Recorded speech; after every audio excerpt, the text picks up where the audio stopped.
Hi beautiful ladies, welcome back to my channel. So today I want to talk to you about women's empowerment and how that can be a trap. And this is not true of every single women's empowerment space. Obviously, there are many women out there who do genuinely care for other women.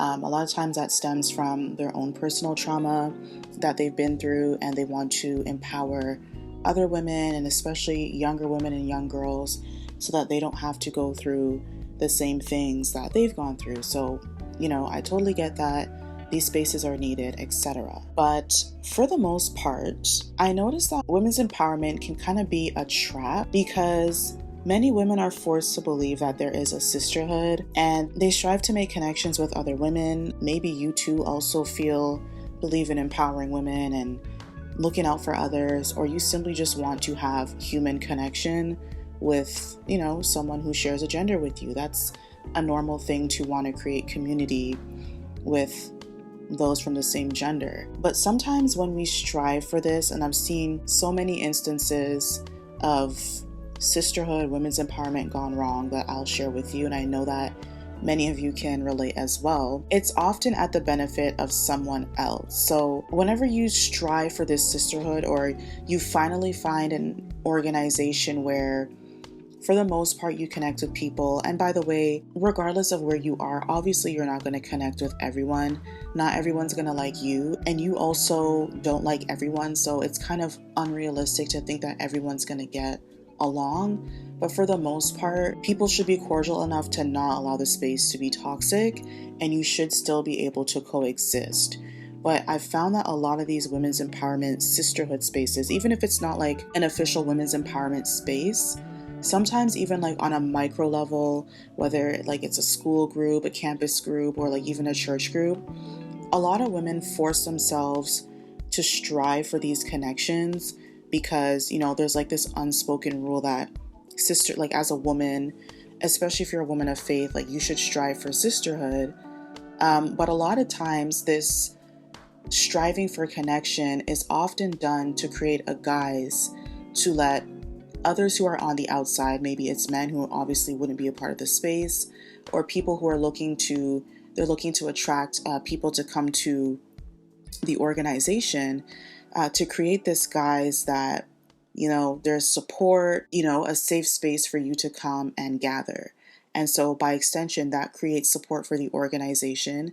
It kind of creates advertising for the organization, if you will, to say, hey, look at us, like we've got it going on here. We've got the community that you've been craving for, like come over here. And they strive for this connection to make it appear as if, the organization's promise of sisterhood is real, even if there are issues that are unresolved, or it's kind of this surface level connection. And obviously you're responsible for forming your own connection. Like no one is responsible for making connections for you. That goes for any social setting, even in the workplace. No one is responsible for your development. No one is responsible for helping you to climb the corporate ladder. That is your job. And the primary way that you do that is through connections, through your network, through who you know. So this is not to excuse you putting in effort and doing your best to be a good person.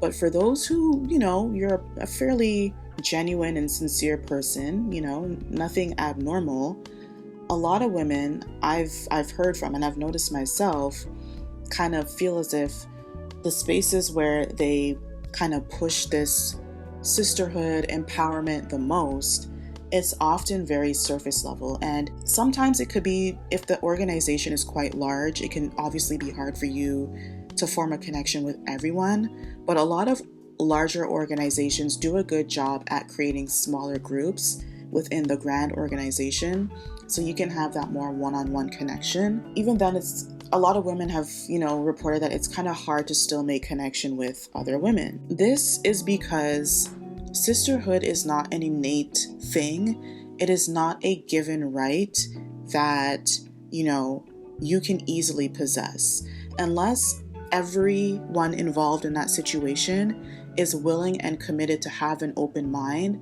to getting to know other women from all walks of life, including women that maybe they wouldn't typically hang around, or women who they think is too different from them. Then Obviously it's not going to work. And I mentioned that example specifically because these women's spaces often consist of a mix and a large variety of women from all walks of life.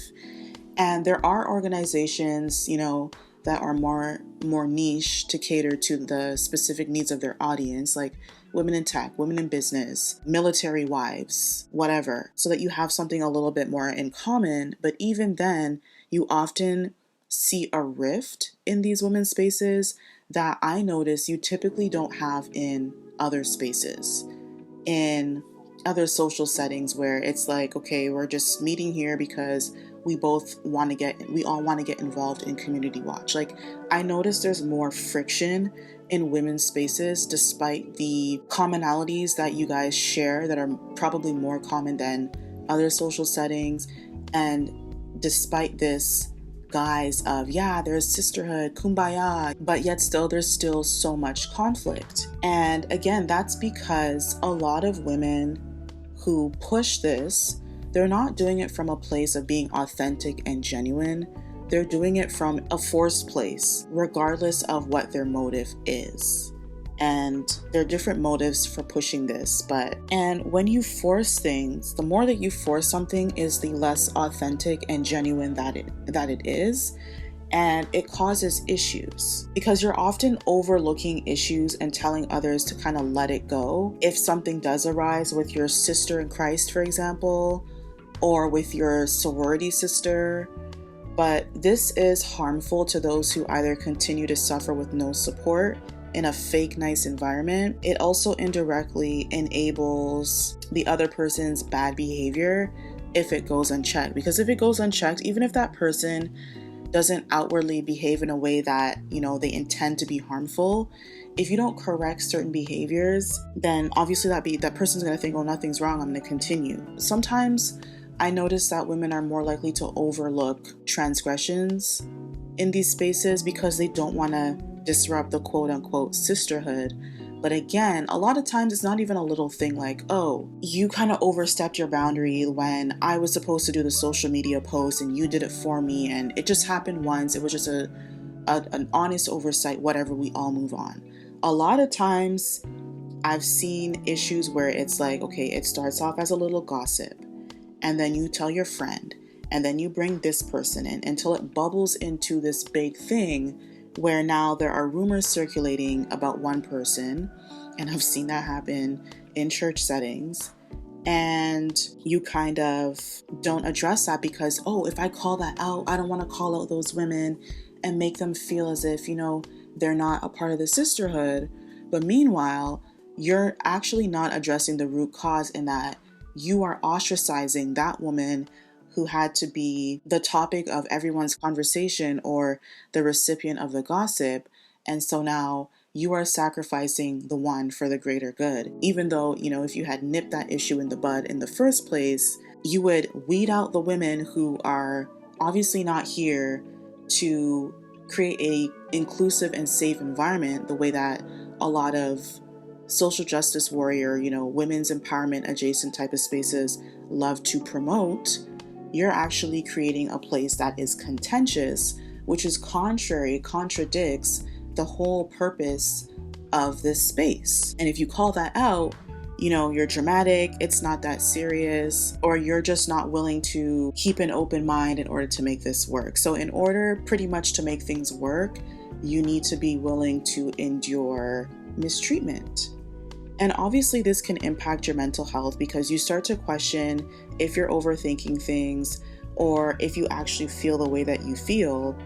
But then you have discomfort because there's this cognitive dissonance where you're forcing yourself to believe one thing when it's evident to you that the opposite is true. You're forcing yourself to believe that it's not that big of a deal, that so-and-so didn't mean it that way, when there are multiple situations that show that so-and-so is problematic. And some women will even go as far to be like, okay, I'm going to validate my experience by seeing if it happened to someone else. And while, evidence of one person attacking multiple people, can be evidence that that person is a problem. You shouldn't have to look for examples of something happening to other people in order for it to validate your personal experience. If it happened to you and you alone, that is still valid and it still deserves attention. It's almost like it's not worthy enough. It must just be an anomaly. It must just be a one-off. They have their own little personal grievance. Let them fix it out. And yeah, as an adult, it's your responsibility to work out your own issues. But a lot of times when you do work out your own issues, you try to resolve it and unfortunately it doesn't work out. And you say, okay, maybe this space is just not for me. I'm going to step back. Oh, no, you're stepping away from the sisterhood. You're not trying hard enough, or sisterhood is not about running away. But then it's like, okay, well, at what point do I get support? What point do I get relief for this situation? I have to endure until this person decides that they no longer want to be a bully, and until they focus their attention on someone else, or you know what I mean? Like, there's better things, especially as a grown adult. Maybe when you're in high school, you're forced to even in college, you're forced to endure certain social settings because that is a very community-based social environment that you're in. And so you kind of don't fare well, and it's frowned upon if you are kind of the lone wolf. So I get that. But if you're grown, you're paying your own bills, you're doing your own thing, there really is no need for you to be enduring mistreatment from anybody, because you are a grown, autonomous being who doesn't need anyone's validation or approval, and you shouldn't care if your behavior is frowned upon. If you know that you are doing something with the intention of protecting yourself and putting yourself first, that is validation enough. And whoever doesn't like it, they simply just don't like it. And that's fine. I don't know if you guys have seen the Lego movie back in 2014, I believe, where their theme song was "Everything is awesome." Everything is awesome. Everything is cool when you're part of the team. Like, that's what they would sing all day, every day. That's how they started their day. The Lego people in Legoland was like painted as this utopia. Everyone is friends. Everyone is happy and together, until like later in the movie, you started to see like little glitches where Princess Unikitty, like she was a super soft, feminine, super cheerful. She was the character that kind of was nice to everyone, brought everyone together, and kind of promoted the values of Legoland being like this happy utopia. And like she always had that aura about her, to the point where like in certain parts of the movie, as the storyline progressed, you could see Princess Unikitty's face glitch, where she'd be smiling and then her face, it would very quickly glitch to like anger and then quickly go back to her smiling, until like she just finally had enough. And one of her friends was being attacked, and they responded earlier in the clip that I'm going to show you. They responded by saying, "Oh, just be positive, it's okay, just show that person positivity and they'll go away, the bully will go away." To the point that she's like, forget it, no more fake positivity. I'm gonna let out my inner feelings so that I can help to defend my friend. And this in these women's empowerment spaces, where I see a lot of women fake the positivity, they fake the unity until they just have enough. And that doesn't mean that you need to be a negative Nancy and find fault in every situation. It doesn't take all that. Sometimes you just simply very quickly remove yourself from the situation, regardless of whether the person is going to protest to you leaving or not, and you just keep it moving. That is sort of what happens. And I've seen instances where there's like this popular organization geared towards women, and then years later you hear about the leader getting exposed for being not a great person. Like, a similar thing happened with Pastor Heather Lindsay. Her and her husband, Cornelius Lindsay, led a church in Atlanta, Georgia called the Gathering Oasis. And during the pandemic, I think it was like 2021, maybe 2022, there were a number of people, I don't think the videos are up on YouTube anymore, but there were a number of, even before then, there were women who kind of exposed Heather for creating kind of this fake positivity space, even though there were not so great things allegedly going on behind the scenes. But then officially in 2021, one of their assistant pastors exposed them for spiritual ABUSE. And they had receipts too, so you couldn't just dismiss that and be like, oh, you're just being a hater, you're trying to tear down the Lord's anointed. Like, they had receipts. And then other pastors started to come out. Amanda Pittman, she's like another religious leader on YouTube. Her and her husband came out to speak out against what Heather and her husband were allegedly doing. A reoccurring theme that came up with their alleged spiritual A word was the Pinky Promise space. And the Pinky Promise movement was a space that was created for Christian women to like commit their lives to God, or like their purity to God before they got married. But then by extension, it was a sisterhood for all of them to come together and encourage each other as sisters in Christ. And then that organization just crumbled and crashed and burned, because it was exposed where like even though on the surface a lot of women were getting the support and help that they needed, there were a lot of nefarious things allegedly going on behind the scenes that contradicted the messaging that was put out to the public. So it's like, I can no longer trust you because you don't even embody the values that you preach. And we've all heard stories of, these girls' trips, for example, going wrong, these companies defrauding and taking your money, or going on a girls' trip and coming back not as friends. So what I'm trying to get at is, don't automatically assume that because someone touts the sisterhood, women's empowerment title, or claims that they're for that, don't assume that that is true. And do not assume that, that's going to be your outcome in these experiences. Because as you're later going to find out, that's not often the case for a lot of people. And that's because they don't actually care about women's empowerment. They want to use the guise of, oh, look at me, I'm the savior who's helping other women, to sort of build their own clout and build their notoriety. But they don't actually want you to be empowered, because for a lot of these women, who oftentimes, that's narcissistic behavior, honestly, a lot of them don't want people to do better than them, but they still want to be seen as the savior, because society in general, we value people who have good morals, because it signals to us that, people who go out and help others, that there still is good in the world. And so people tend to gravitate towards people who are superheroes, who have the superhero complexes.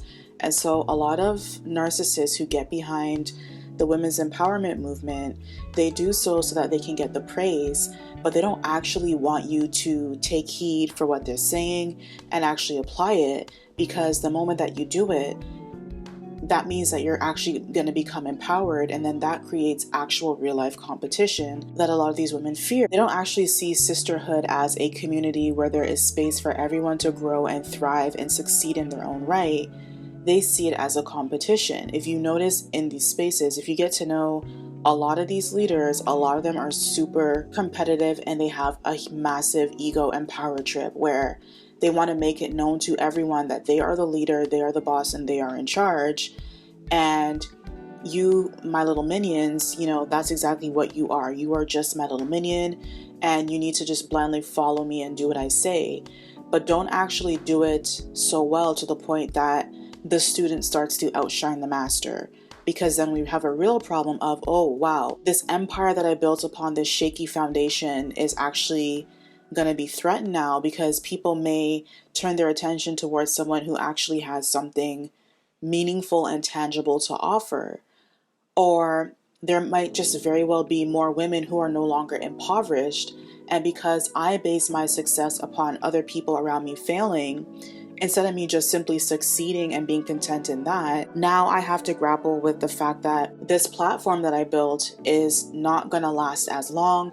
It's going to be harder for me to find followers, or I simply just don't want to see other people doing well, which is a real reality for a lot of these leaders. I've also noticed that many women will get into the women's empowerment space, and as an FYI, be wary of men who enter women's empowerment spaces.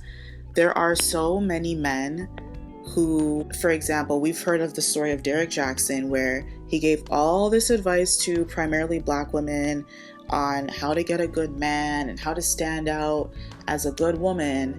And he depicted himself as a single guy, only to find out not only was he married with 2 children, he was also cheating on that wife while telling you that other men ain't shit. So just be mindful of that. A lot of men get into the women's empowerment spaces because they know that women, Black women particularly, will trust them, especially if you are a dark-skinned Black man. That's what Black women like. Even if you're not, like if you kind of play on Black women's emotions, the same thing happened with Heather Lindsay.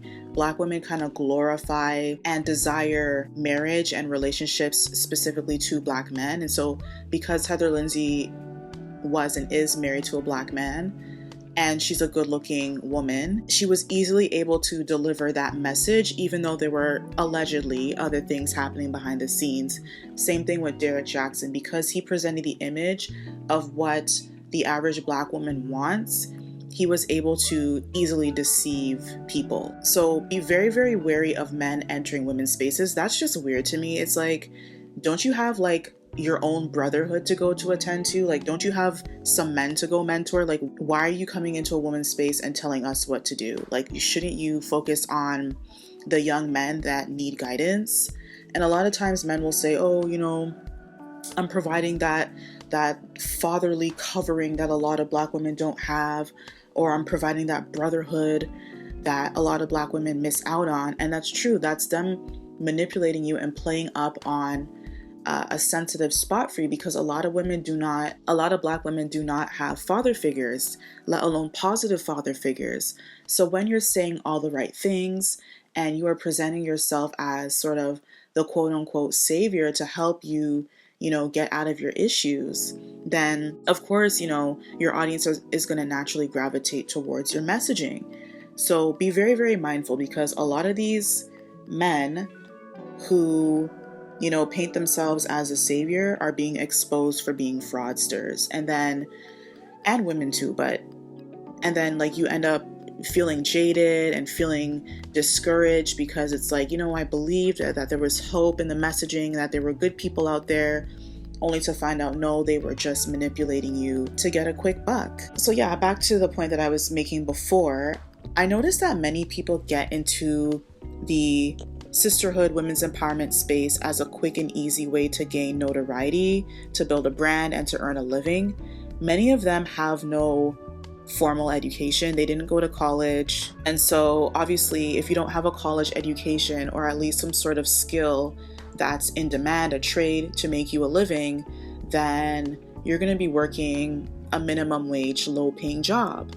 And so a lot of people, I guess this is their way of using their privilege to social climb. These sort of like SJW adjacent, like DEI kind of spaces, they have a low barrier for entry, which means that there aren't that many obstacles to get in. You don't really need formal education. A lot of times people kind of get by in these spaces just based off of their life experiences.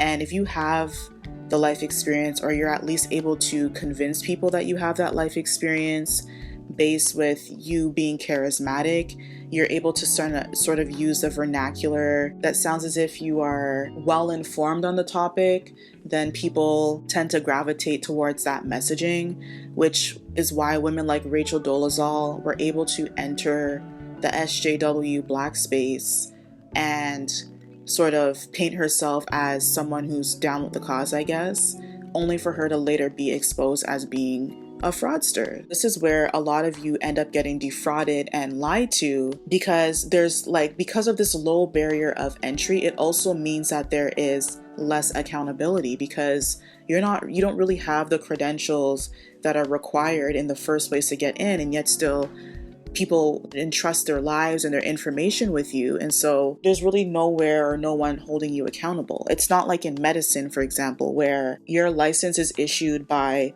the medical college of your state, your country, whatever. And if you do anything to breach that license, so essentially that contract between you and the medical college, it can be revoked, it can be suspended. things can be placed on your record, and these things are done to hold you accountable. But when, again, there are these low barriers of entry, you're pretty much signaling to the person that you are entrusting that there's also low accountability. And so on a personal note, I experienced a lot of this in a variety of women's spaces where sisterhood was promoted but not practiced or extended to all if you did not fit the mold of what was considered worthy enough of getting sisterhood. I remember when I went to a church, there was this one pastor's wife who was very insecure, to say the least. Just her body language, even when she wore heels, she didn't walk in the heels confidently. She also wasn't confident with public speaking, whatever. And so I kind of noticed where when I first came to the church, like she was like welcoming and whatever. And then as time progressed, and I guess as she like got to know me and saw the way that I carried myself, she felt intimidated by that, because there was a point for a couple of months where she wouldn't interact with me at all. Like she would see me in the hallway and go the other way. She would talk to other people instead of talking to me. And when she did come and speak to me, she would not even look me in the face. She would literally look down at her feet and talk to me that way, which was so bizarre to me. I'm thinking like, you're the pastor's wife. Like there's a power dynamic at play here. Like you're the first lady and you're acting like this. Nothing has even happened between you and I. You don't even know me like that for you to be that insecure. Like it was absolutely pathetic. And, you know, you could say, oh, just extend grace because she probably has her own issues going on. And it's like, okay, but we all do. And you made the decision to get into ministry with your husband. Nobody asked you to do that. You made that decision on your own, which means that you also make the decision to be a good leader and keep an open mind when you are interacting with people from all walks of life. And that also includes people who you may be insecure by. Like we all have our flaws and our insecurities. But what distinguishes a good leader from a bad one and a confident person from someone who's less confident is your ability to regulate and manage your feelings and your emotions. You know, you don't allow yourself to crumble the moment that you see someone who is more fit than you or someone who you think is prettier than you. You stand in your confidence. You may have a twinge of, oh, that girl looks good. But then you also remind yourself that, you know what, I look good too. And both can be true. It doesn't need to be a competition. There is space for both of us to look good and to coexist in these spaces.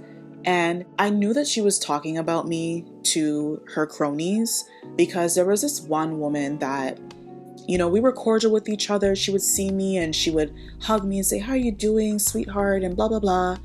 And then one Sunday morning, I came into the church, I said good morning, and they ignored me. And I'm like, okay. And they were like doing something. It's not like they were like busy, head down. But even then, if someone's close enough to you and says good morning, I think that the natural reaction would be to just, yeah, good morning, and then go back to what you're doing. It's like, you know, like when someone's avoiding you and they know that you're there, but they're forcing themselves not to look at you.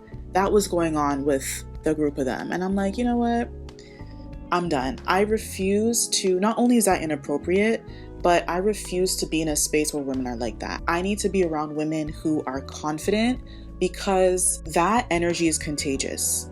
Energy is contagious, whether it's negative or positive. And I want to be around positive energy, especially for those moments when I feel vulnerable, especially for those moments when I feel insecure. I need to be able to feed off the positive energy to say, you know what? That girl's doing her thing. That doesn't have to be a threat.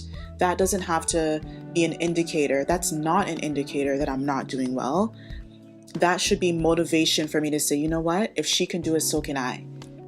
There's my inspiration. I don't need to go and search online to find inspiration for how to achieve a fit body or how to start a business. I can just simply observe this individual and learn from them. So needless to say, I left that church. That wasn't the main reason. There were other things that kind of went on where I was like, nah, this isn't for me. That was the last church that I ended up going to, by the way, but I was like, no. And I kind of understand where she was coming from with the insecurity because her husband was a typical N-word. Like I remember one time he made a post on social media about how he was out and he saw a beautiful woman and he's like, yo, I'm just paraphrasing what he said. He's like, yo, I saw this beautiful woman and I almost jumped into lust, but then I had to remind myself of the good sex that I got last night from my wife. Pretty much saying that he was envisioning certain thoughts with a woman that's not his wife, and the only way that he was able to quell those feelings was to then sexualize his wife. Not that, yo, I got my wife at home, she's my partner for life, I love her, I appreciate her, none of these women even matter, they're not on my radar. Yes, I have eyes to see that, beautiful women exist in addition to my wife, but that's it. It never goes beyond that. It obviously went beyond that for him, to the point that he felt to tell the public about it. He didn't call up one of his pastor mentors to tell him. He didn't write it in his prayer journal to tell God. He put it out for everyone to see, including his wife. So you can only imagine, if you were in her shoes, how you would feel if you saw your man write a message like that. And I remember previously going to that church. Prior to going to that church, I went to the sister church.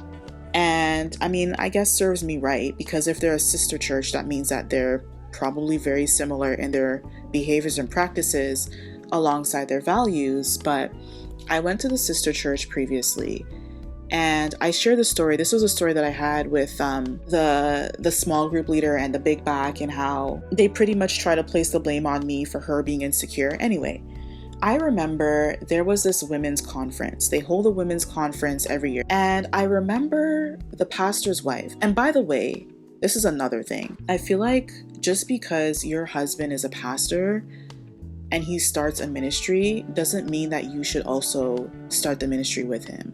Like, it doesn't mean that your husband decides to become a pastor. It doesn't mean that you should tag team with him and also become a pastor.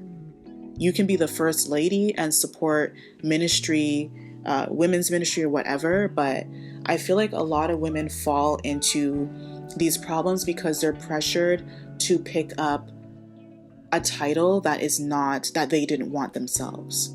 It's like, oh, my husband's a pastor, so now I have to be the pastor as well. I have to be the co-lead pastor with him, when he should either just start the ministry on his own or pair with someone who also wants to be a pastor. Like, you don't need to convince yourself that you want the same thing that your man wants. But anyway, I remember we were all about to do an activity. And so like all the women leaders that came into the space, they came in and they did an icebreaker so that we could get to know each of the leaders.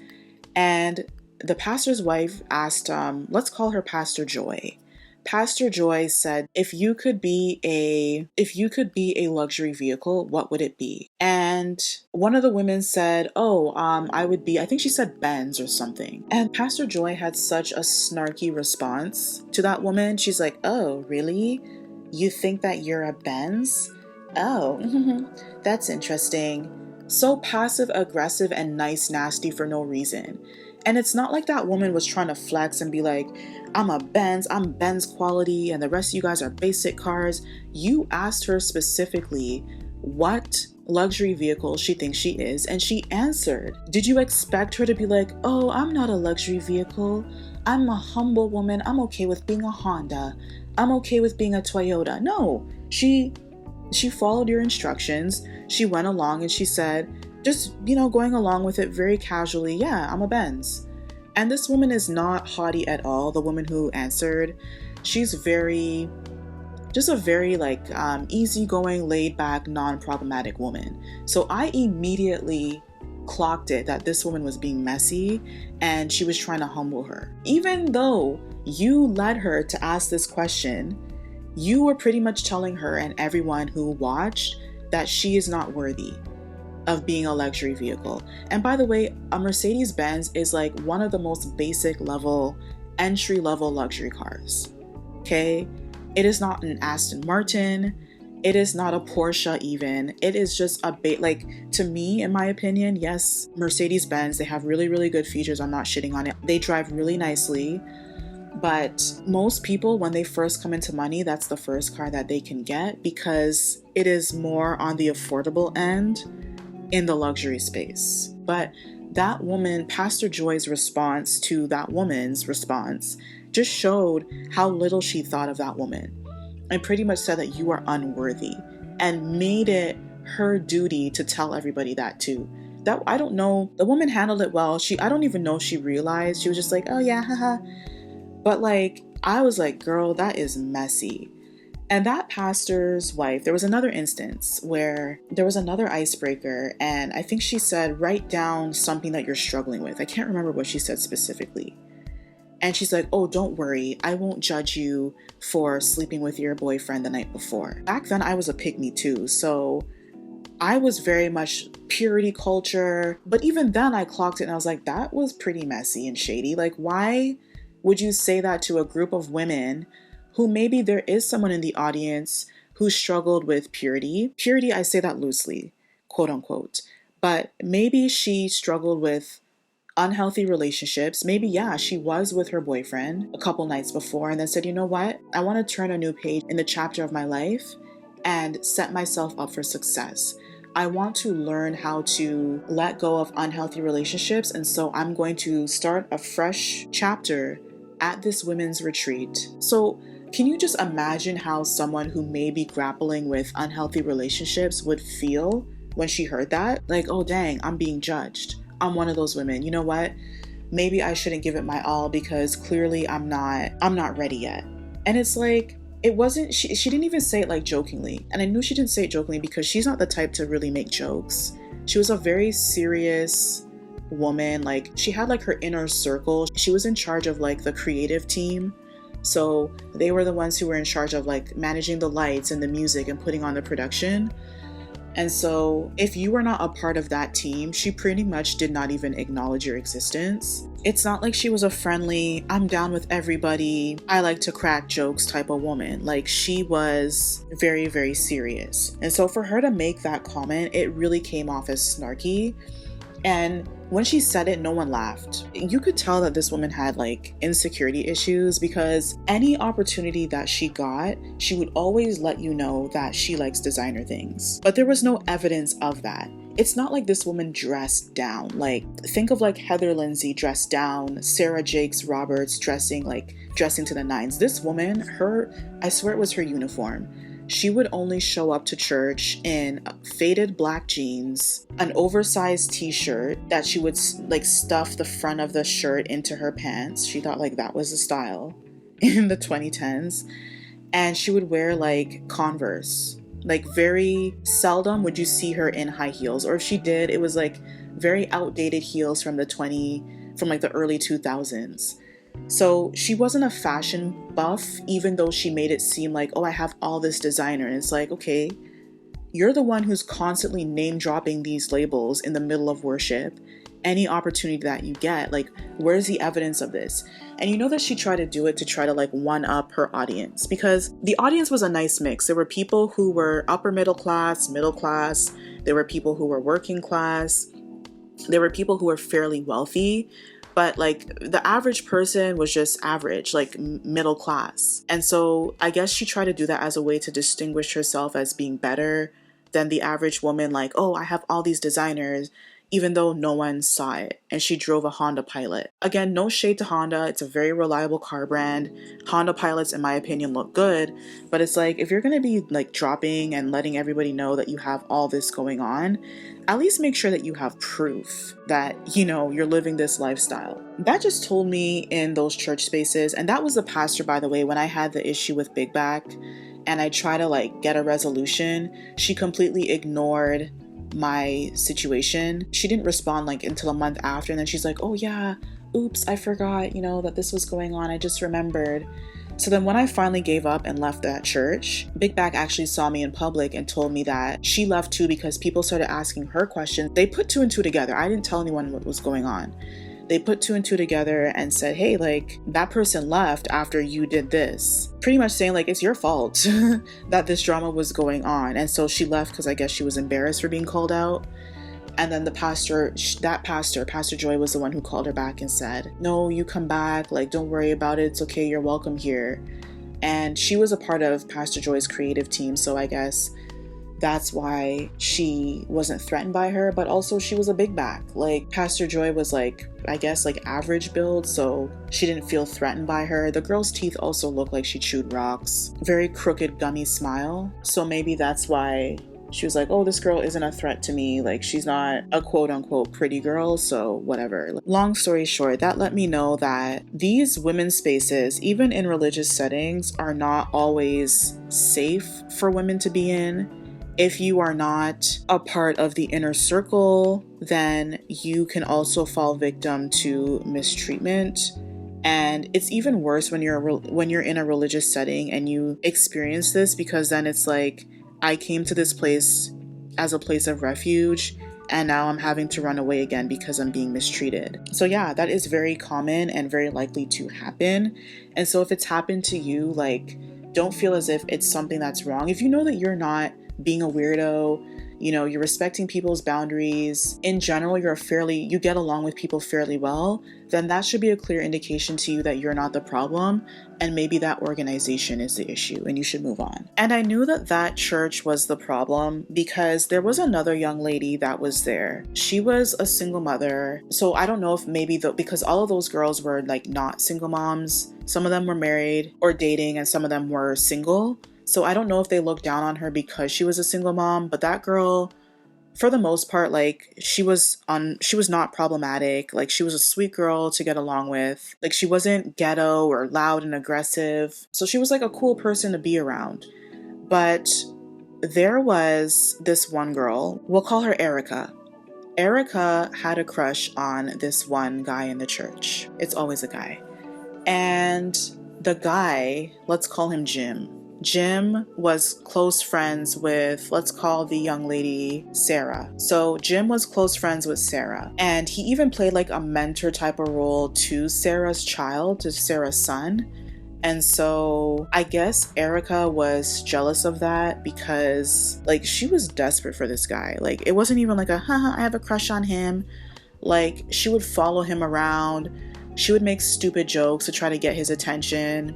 She just would embarrass herself, and he wouldn't even try to like hide his distaste anymore. He'd kind of just be like, okay, like, you're embarrassing yourself, stop. And so I guess she didn't like that Sarah had a friendship with this guy. And mind you, they weren't even dating, they were just friends. And she made up some nasty rumors about Sarah. And she would talk about it, not like on WhatsApp in her like little group chat. She would talk about it in the sanctuary.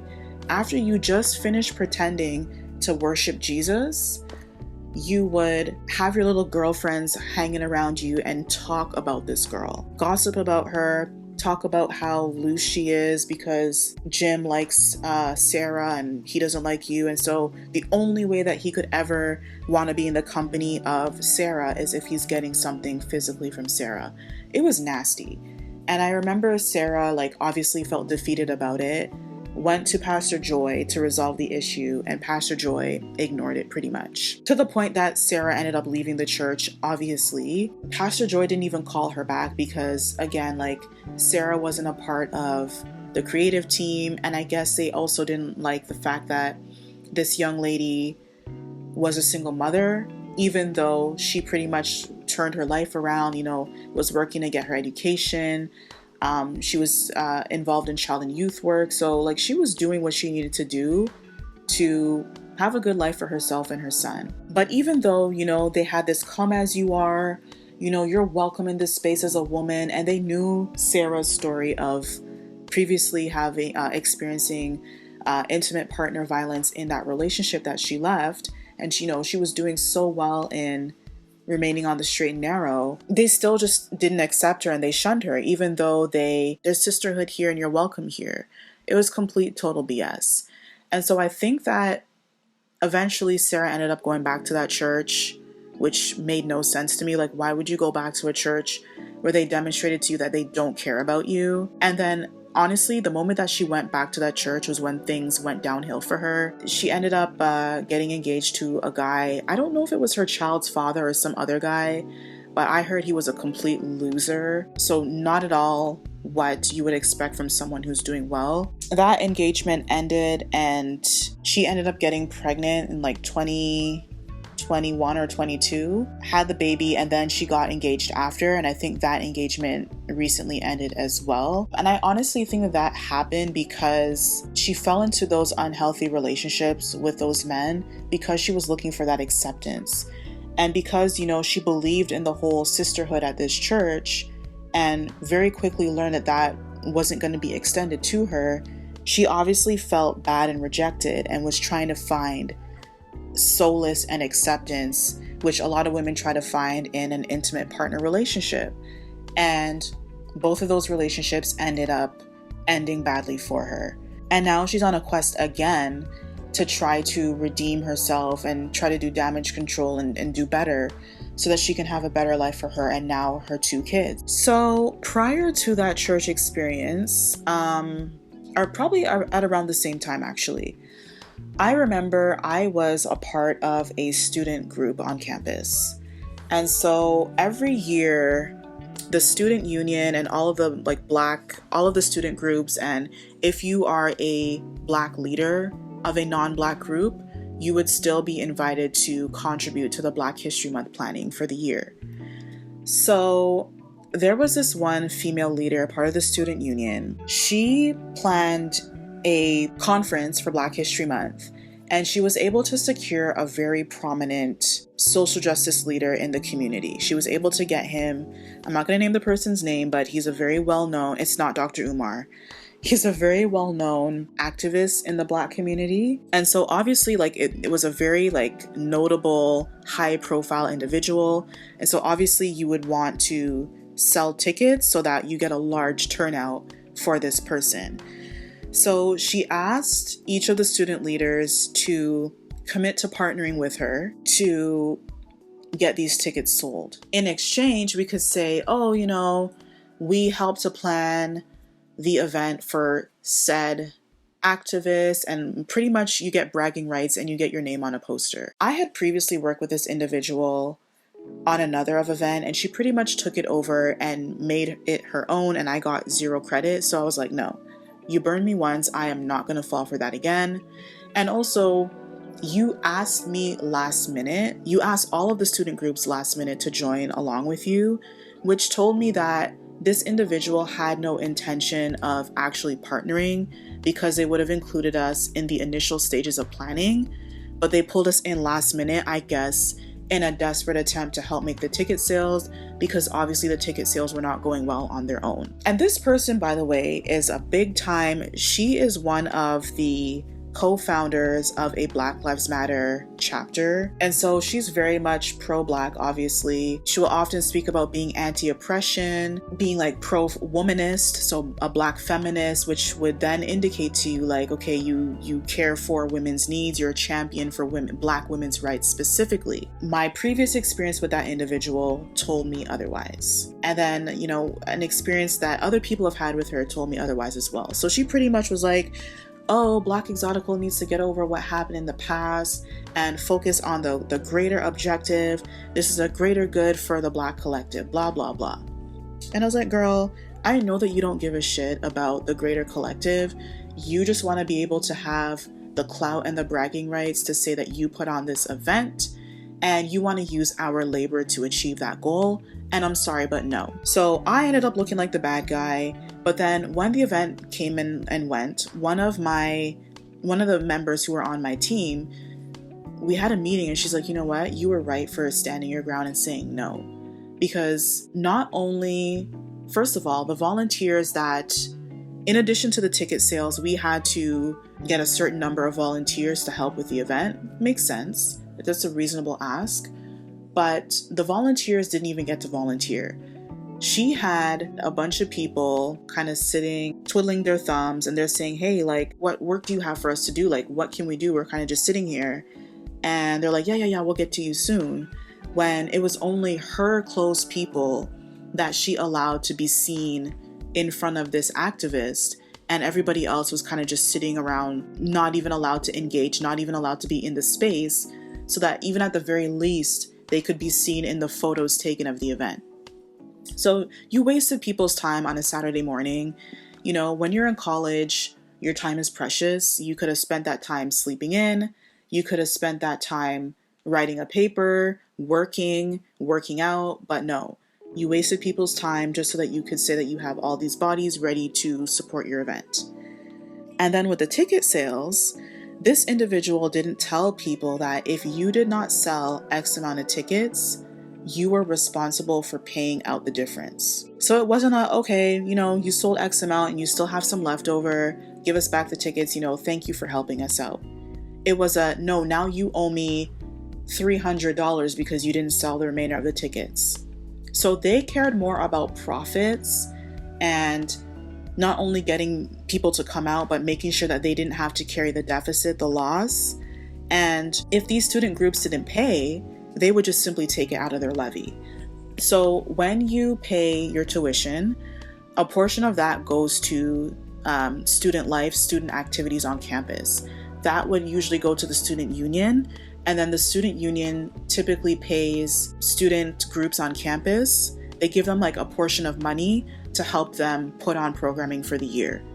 So obviously, kind of like with the government, if you owe them money, instead of you getting a tax return, they'll just deduct whatever you owe from that return. So it's like you put people in this impossible position, not even being forthcoming about, hey, by the way, just so you know, if you agree to this, if you don't sell the tickets, you owe us this. And so obviously that puts people in a constraint where they have this massive bill at the end that they didn't sign up for, and you end up looking bad. So anyway, the person was like, yeah, you know, you were right for not taking that on and taking that commitment, because this girl lied to people. And this again is someone who, she's been put up to win Women's Empowerment Award. She's been lauded as being an activist for women's rights and standing up for women's. I just realized that she used the opportunity, the fact that she's charismatic and people trust in her, she used that to her advantage to social climb, and she pretty much made that her career. And she used that to kind of build a name and a brand for herself.